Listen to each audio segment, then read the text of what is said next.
Well, what was your first encounter with John Adams and his music? John was the catalyst to my path.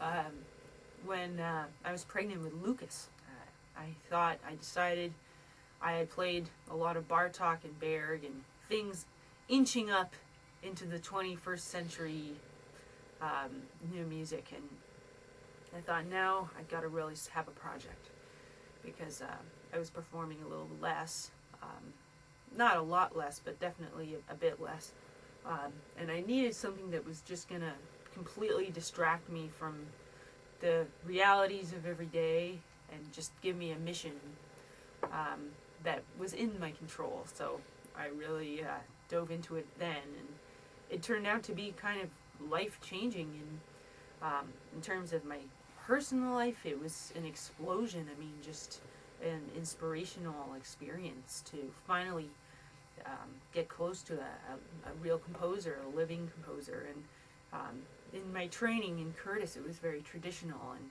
we didn't have any encounters with really music being written now and being performed now and created. So this was a real, this was something I think I was yearning for. Just a bit more adventurism with the way music is made and performed and created. And to bring that to more audiences and in kind of my way. And career-wise as well, it was, I wasn't thinking about what would happen, but it kind of also had a similar effect in that it was, things that I do in this department are so well received that it kind of made me realize that this is sort of a lot of my calling. And, it's feels so much more than a duty for me, because it's, of course, it sounds great to promote new music, but it's really my passion. Sounds like it was a real epiphany to you. It was, and now I know so many composers, and so many interesting pieces are going to be premiered by Stephen Mackey. Colin Matthews has written a piece as well. I'm performing Thomas Addis's concerto. So there's a whole kind of snowballing effect, which is exciting. Now, were you playing his music before you met the man, or did you? I learned the piece before meeting him, pretty much, and I think that was a good thing. I mean, now any score, I kind of forget. In some ways, I try to forget I even know the composer. In some ways, I have to get very much convinced by my own interpretation with it. And that's the thing I think that makes any great performance by any composer at all. Having the performer truly believing in what he or she's doing, whether it's Beethoven or Adams. So it's turned out well because thankfully all the composers are happy, and if they have input, of course, I'm happy to incorporate it and to hear it, but it has to start with the performer. Well, he said, I think when we were talking to him yesterday, he goes, "She's played my violin concerto like 60 times." And when I wrote this new Dharma at Big Sur, he said that indicated that you sort of latched onto it, and he said he was sort of hesitant at first because you need an electric violin. And he told the tale of how you went out and got an electric violin. I had it custom made, and there's no halfway, obviously. If you're going to dive in and do it, you're going to do it all the way. You got to just dive in. And for me, it was definitely a very daring move because, of course, I'm an acoustic player and I was trained traditionally. But I felt like, God, after all these years of studying, if I don't have the technique to figure this thing out, that would not be right. So I gotta, give it a shot. And I also, I'm very good friends with Mark Gray, the sound designer.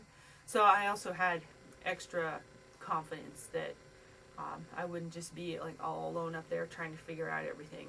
I always have now someone who really understands the mechanics of the technicalities of the equipment and things to figure that out for me, because I'm very humble in that department. I don't know anything about why this cable works and why that one doesn't. You know, that's their job. I do my job, they do their job. So you've got your roadies now. I got my total roadies. So how different is it? I mean, you know, I play violin too, and I can't imagine having 6 strings to deal with instead of the just 4. Occasionally I'm just looking down and making sure I'm on the right string at the right time.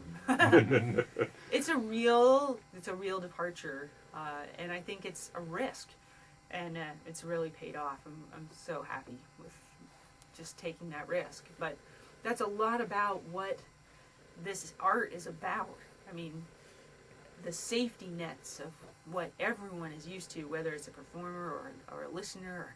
I want to try to evaporate those just a little bit and have it become a little bit more of just like an open forum where things are tried and certain things are played around with, a little more improvisatory feeling.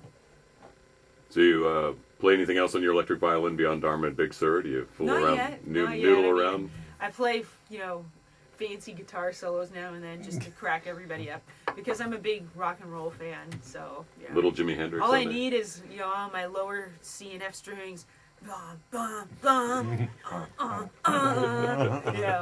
I need to do is that, and everyone just falls right over. It's very fun. Give us a little But bit tomorrow. The interesting thing really about this Dharma at Big Sur is that Dharma, of course, is the teachings of Buddha. And I did a lot of reading, and I went to Thailand before learning the Dharma just because I've always been interested in this incredibly peaceful religion. And the peace, the music is also very peaceful in many ways throughout most of it. There's not a harsh, kind of combative personality that most people associate with electric sound. In some ways it's very, very soothing and soft and gentle and otherworldly. And that's really, I think, what the piece is about. It's not about, the Van Halen sound at all. It's the opposite, actually. Had you listened to Jean-Luc Ponty and things like that prior to acquiring an electric violin? Well, I listened a lot to him, but what I was also doing with the Dharma is it's an interesting piece because John isn't like most new music composers in that he really has always loved other kinds of music, I think, very, very much, and tried to incorporate more of that into his music. And in this case, he was doing a lot of listening to Indian, Hindu musicians and Pakistani musicians and singers and instrumentalists. And lucky for me, also, I was always into that stuff as well. So you can't obviously just get up and play this piece like it's a Western composition because it's not fully Western. It's also not fully Eastern. It's kind of the hybrid between those two things. So if you don't know what a raga sounds like, or you don't know what the vocal inflections sound like, it wouldn't come across quite in the right way. So it's about having very traditional training, I think, and then having that experimental ear, the sharp ear to bring things together. But if you were to say, oh, this is like, it wants to be a raga. I mean, anyone that knows what a real raga is would say this is not a raga.